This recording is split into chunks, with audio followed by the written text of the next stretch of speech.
Drama serial कैसी तेरी खुदगर्जी में आखिरकार शेरू महक का कत्ल करने में नाकाम हो ही गया। उधर अहसिन और निदा के बीच में भी लड़ाई शुरू हो ही गई। आने वाली किसकी मुकम्मल कहानी में आप सभी दोस्त देखेंगे। निदा अपनी बहन महक के ऊपर शक करना शुरू हो चुकी है। अहसिन जैसे ही उसे घर उतार कर जाता है तो वो फौरन से नीचे आ जाती है। उधर महक अपनी अम्मी अब्बू को मिल रही होती है, अपने बाबा के पास बैठी होती है। अकरम साहिब कहते हैं कि महक तुम कैसे आई हो, तुम काफी दिनों के बाद तुम्हारा आना हुआ है। उसे घर देखकर अकरम साहिब भी बहुत ज्यादा खुश होते हैं, लेकिन निदा से ये बात बिल्कुल भी बर्दाश्त नहीं होती। गुस्से से जैसे ही नीचे आती है तो नीचे आकर महक के ऊपर चिल्ला पड़ती है। कहती है कि अहसिन तुम्हें इतना ही पसंद था तो तुम उसके साथ शादी क्यों नहीं कर लेती। ये बात सुनने के बाद महक को बहुत ज्यादा गुस्सा आ जाता है और उठकर वो जोरदार थप्पड़ मार देती है निदा के भी। और यहाँ पर अकरम साहिब भी बोल पड़ते हैं, कहते हैं कि निदा तुम्हें शर्म नहीं है ये बात कहते हुए भी, कैसे सोच लिया तुमने ये सब कुछ। लेकिन निदा भी यहाँ पर बोल पड़ती है, कहती है कि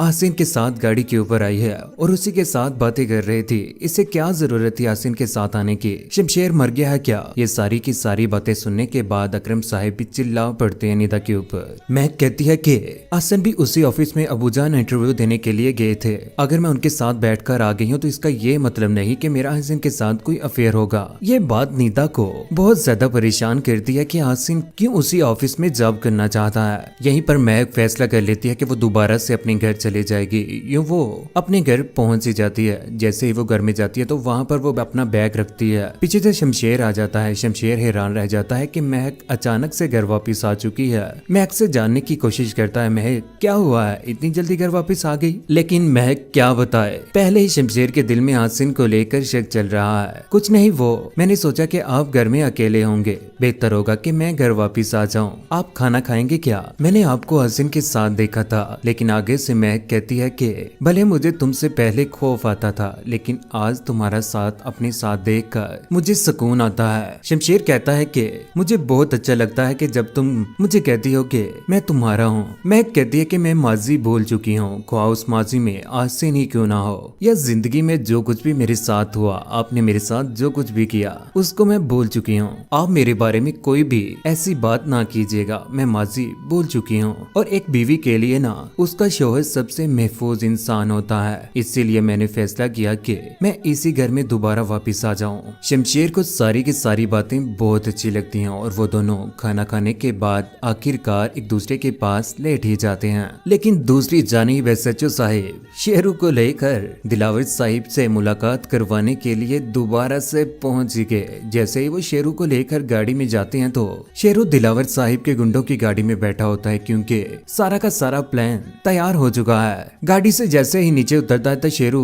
दिलावर साहिब के आगे हाथ जोड़ लेता है, मैं आपका काम करने के लिए तैयार हूँ। बाबा साहिब भी उनकी तरफ देखते हैं। यहीं पर शेरू को आखिरकार एसएचओ पकड़कर अपनी गाड़ी में डाल देता है और वहां से लेकर आगे निकल जाता है। शेरू को तैयार कर दिया जाता है क्योंकि इस बार उसने फैसला कर लिया है कि वो महक का कत्ल कर देगा, लेकिन नाकाम रहेगा। दूसरी जानिब निदा का जब महक के ऊपर बस न चला तो अहसन के ऊपर भी टूट ही पड़ी।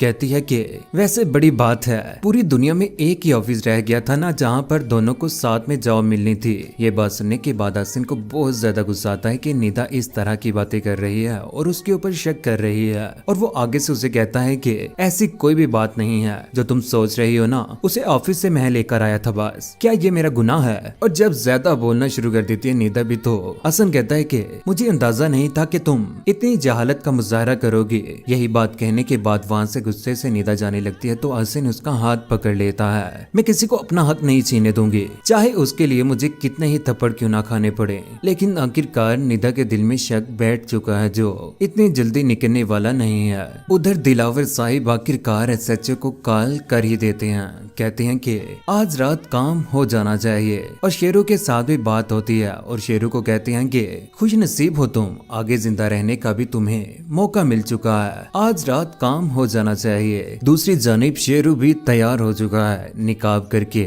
महक का कत्ल करने के लिए आखिरकार वो मकाम पर पहुंच ही गया। उधर लाइट नहीं है, मौसम भी बहुत ज्यादा खराब हो चुका है जिसकी वजह से बिजली बंद है। मोमबत्ती पकड़कर महक और शमशेर एक दूसरे के सामने खड़े हैं, जहां पर वो मोहब्बत का इजहार शमशेर उसके साथ कर ही देता है। रात काफी हो चुकी है, बेहतर होगा कि आप भी सो ही जाएं। यूं वो मोमबत्ती जलाकर दोनों सोने ही लगते हैं। यहाँ पर शमशेर सोचों में गुम है और महक भी। उधर शेरू की भी घर में एंट्री हो ही जाती है। मौसम काफी खराब है। सचू साहिब भी बाहर खड़े हैं। वो शेरू का इंतजार कर रहे हैं कि जब वो कत्ल करके आएगा बाहर तो गाड़ी में बिठाकर उसे वहां से ले जाएंगे ताकि किसी को भी कानो कान खबर ना हो। यहाँ पर शेरू जैसे ही अंदर आता है तो थोड़ा सा शोर होता है जिसकी वजह से महक और शमशेर खड़े हो जाते हैं और बाहर जाते हैं। जैसे ही वो बाहर जाते हैं तो वहाँ पर शेरू को सामने खड़ा देखकर बहुत ज्यादा हैरान रह जाते हैं। शमशेर हैरान रह जाता है कि शेरू ये कैसे जेल से निकल कर आ गया है। यहाँ पर वो पिस्टल तान लेता है। महक पीछे खड़ी हो जाती है।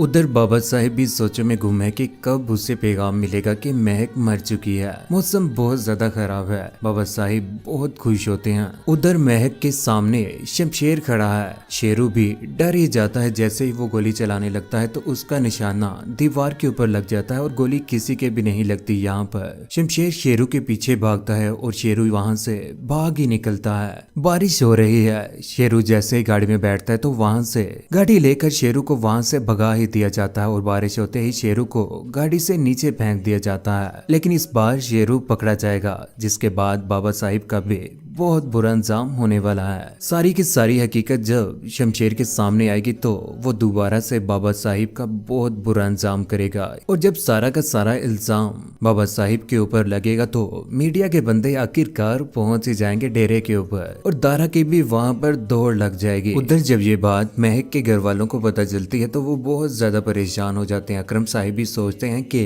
अब बाबा साहिब ने क्या निकालना है। इस बात से पहले भी उन्होंने मेरी बेटी का कत्ल करने की कोशिश की, नाकाम रहे और इस बार भी। लेकिन इस बार मैं उन्हें कभी भी माफ नहीं करूंगा क्योंकि इस बार अकरम साहिब भी अपनी बेटी को लेकर बहुत ज्यादा सीरियस हो चुके हैं और वो कोर्ट में जाएंगे और दिलावर साहिब के खिलाफ एक्शन लेंगे। जिसके बाद बाबा साहिब और शेरू दोबारा से जेल में जाने वाले हैं क्योंकि बाबा साहिब ने सोच रखा था कि वो इस बार महक को मारकर दोबारा से शमशेर को अपने घर वापस ले आएंगे। लेकिन शमशेर कभी भी महक के बगैर नहीं रह सकता और वो महक के बगैर अधूरा है। उसने तो कभी सोचा भी नहीं कि वो इस बार महक को अपने से जुदा करेगा। शमशेर ने जिस तरह से महक को हासिल किया है अब तो कोई सवाल ही पैदा नहीं होता कि शमशेर महक के बगैर रह सके। अपनी माँ को खो दिया और उसके बाद अपने बाबा के खिलाफ भी जाकर कानूनन कार्रवाई करने की भी पूरी कोशिश की। लेकिन इस दौर में कानून को खरीदना बहुत आसान हो चुका है। जिस इंसान के पास पैसे उसी का सब कुछ पुलिस खरीद सकते हैं।